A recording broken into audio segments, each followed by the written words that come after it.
What's up, guys? I hope y'all having a blessed day today. So let's get started. So to piggyback off the end of the video, of my last video on what guy I've been concerned about because he's one of my favorite players in today's generation. I love his game. I love the family. I love the family. I love all the brothers. I love the oldest one. I love the middle one. I love the youngest one.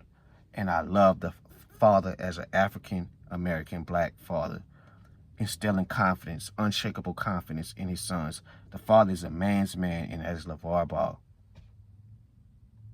And I'm a big fan of all the brothers, but Lamelo specifically.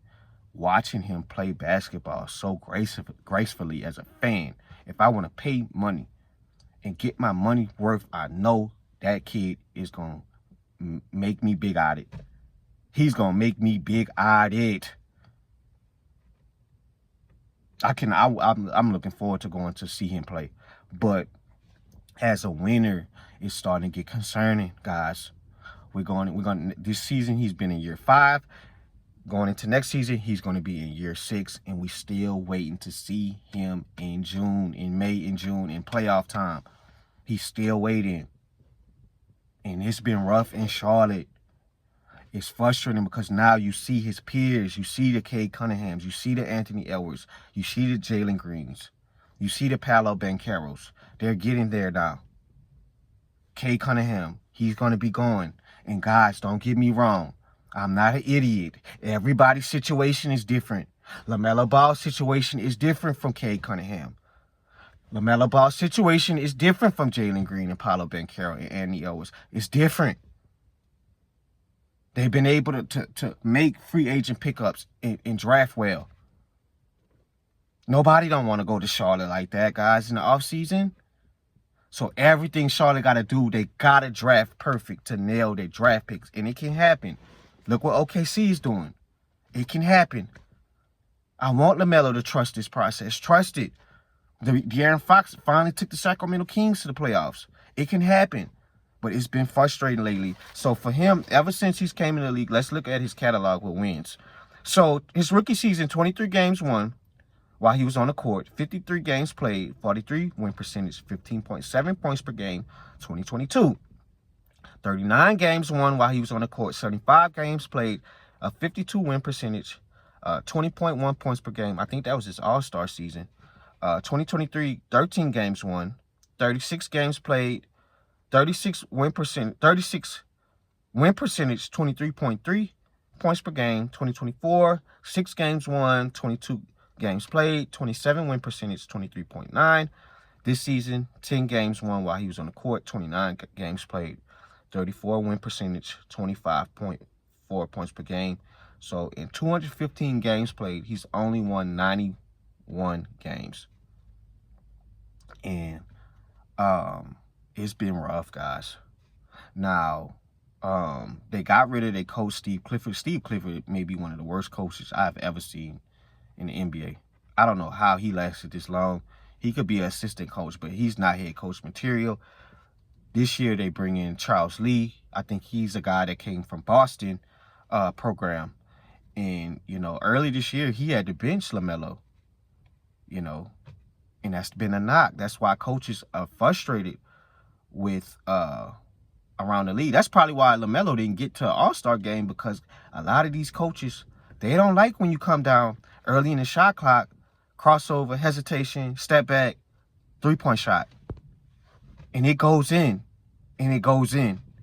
And that pisses 29 other coaches off, because why this guy coming out jacking shots and hitting shots? I don't feel like that's even good basketball. And that's how you don't get the stamp of approval to get to the All-Star game. They feel like you're not. That's the knock around the league with you right now. They don't feel like you play winning basketball, bro. And how could you? How could you with this roster they didn't give you? And then all the great guys, they're in and out of the lineup like yourself. It's been hard for you to stay healthy. Then on top of that, your second best player, B. Miller, he is a dog.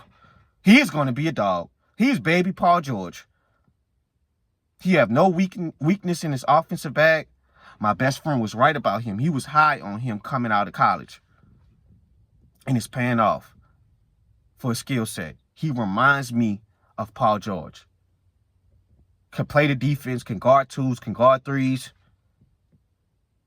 can space the floor, can create his own shot. But he's been out for the rest of the season, guys. He's injured, so he's not playing. Then you got your sixth man coming off the bench. I think Trey Mann could be a sixth man in this league. Instant offense. He came from OKC. It wasn't enough room for him. There's some room over here for you. But he's been injured, out for the season. I haven't saw Trey Mann since probably November. And then LaMelo's been injured. Then you have Bridges. I love Bridges' game. He reminds me of Josh Smith in a way, with his athleticism. Sometimes he could settle for the three ball, but he's been hitting them this year. And I noticed when they double teaming LaMelo and when Bridges' shot is not falling, it be long nights, because when they double and triple teaming LaMelo trying to get the ball out of his hands, what that mean? You got to trust your teammates, and these guys are not hitting shots, guys. This team be having nights of 84, 85 points, 86 points in 2025. That is terrible. And that's what's going on. And I feel like LaMelo's type, man, these niggas ain't hitting shots, bro. I'm not passing the ball to these dudes. If it ain't my brother Bridges, my brother, my dog, I'm not passing it to these other guys, bro. Hell nah. So, I just want him to just learn, man, to just play winning basketball, man. It's tough. I know it is, Melo. And I'm not blaming. All the blame is not on you, you know. I know it's kind of hard for y'all to get big-time free agents and being able to trade for people, because a lot of these guys, they don't want to go to Charlotte, guys. A lot of these guys in the offseason, they don't want to go there. So everything Charlotte got to do, they got to build through the draft, and they got to nail on these picks. Now, the kid that they drafted, Saloon, I think he's going to be decent, but he's a project. So, it's just, and they haven't been able to have the number one pick. They've been picking 5, 6. They've been able to get B. Miller and LaMelo at number 2 and the 3 picks, but you want Charlotte to get that number 1 pick. I would want to see Cooper Flag paired up with LaMelo. But who doesn't want to see Cooper Flag paired up with LaMelo, you know? But it's just been tough, man. It's been tough, you know. It's been very injury riddled, and it's a young team. It's a young coach trying to coach a young team, and sometimes that's what happens. You got to go through the dark days as a head coach, trying to instill confidence, trying to get these guys in the rhythm. And one thing that is pissing me off with Melo, if you're hurt, stay out. Because it has been rough since All-Star break. Guys, after the All-Star break, since the All-Star break, he has 38% field goal percentage. 29, he went 27 for 91 and a 29.6 3-point percentage. 27 and fucking 91. You just coming down just shooting threes all day, Melo. Get you some floaters. Get to the paint. Drive to the paint. Get your stuff around the basket. Learn how to cut. Get you some easy shots so you get in the rhythm. You don't have to settle for the 3-ball all game, bro. That's you 27 for 91. You're almost at 100. That's not good, Melo. And it's been rough. I know a lot of stuff going on, you know, with your pop. What happened with his situation, and then you're not winning. You don't trust these teammates. You don't know. You're not too sure about your head coach. You're checked out, bro. You're checked out. And then it'd be two nights of you playing consecutively. You may play Monday and Tuesday, and then you come back. You have your off day Thursday, not playing. That's the same shit Kawhi do. And you're wondering why your team can't get in a rhythm with you. I'd rather y'all just stay injured and stay out. Just shut it down and doing that bullshit. That makes me so mad, guys, with these dudes. They play 3 nights and then sit out the next night. Like, I'd rather you just sit out, bro. If you're not 100% healthy, stay out. And you're wondering why you're bottom in the Eastern Conference. These guys want to, it's a part-time job for them. How is that fair for your teammates that's slugging it out? And they probably hurt, but they playing, and you just sitting out because you the superstar. I don't know, man. It just sucks to see this with Melo, man. But I just feel like with LeVar, I love VAR, man. That's how VAR be. He's a baby. He's my baby. I instilled that confidence in him. He's a baby. He's a superstar. See, Lonzo, he gonna make players better. Lamelo, he just put asses in seats. That's my crowd pleaser. I can't reel him in. He's my baby. That's how VAR be, guys. But I love VAR, man. I love him, man. He's a great father, man. You could tell how much he loved his children, man. And to see that, to see 3 of your sons, well, 2 of your sons playing in the NBA, and then LiAngelo is got a hit song in the music industry. It's so good. You know, he's raised 3 successful sons, and that you could tell they have unshakable confidence. And it's just, he built them into a man's man. And you could see it with Lamelo. And, you know, Lamelo is the one that's going to, you know, put asses in seats where we're going to pay money to go see him. That's who I want to see money. He's in my top 3 on who I would pay. Those are my favorite guys. Lamelo, SGA, Zion, obviously me being Pales, and Zach LaVine. But I love LaMelo game, man. He's so skilled, and they're going to figure this out. I want him to trust the process. Don't go ask for a trade, ask and request for a trade. I don't want you to do that. De'Aaron Fox, he sticked it out. He finally got the Sacramento Kings to the playoffs 2 years ago, and it felt good for the city. I want you to go through the same thing. The Charlotte Hornets haven't been in the playoffs since the 2015-2016 season when Kemba Walker and Jeremy Lin was going toe-to-toe with an old D-Wade. That was a fun series. That whole playoff year, the year LeBron beat the Warriors in 2016, that was a peak basketball. Peak basketball. And that's the last time the Charlotte Hornets been to the playoffs. So I want you to get over the hump. I want you, this is going to make you stronger. Don't ask for a trade. Don't give up.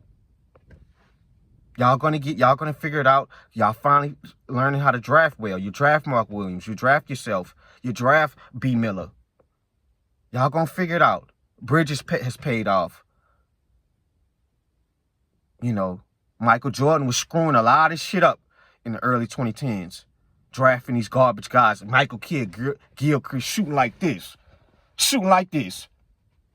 What is that, guys? How do you expect to shoot the ball efficiently, shoot like this? Who the hell shoots the ball like that? Sideways. And you expect this kid to be a superstar? Michael Jordan screwed up a lot of draft picks.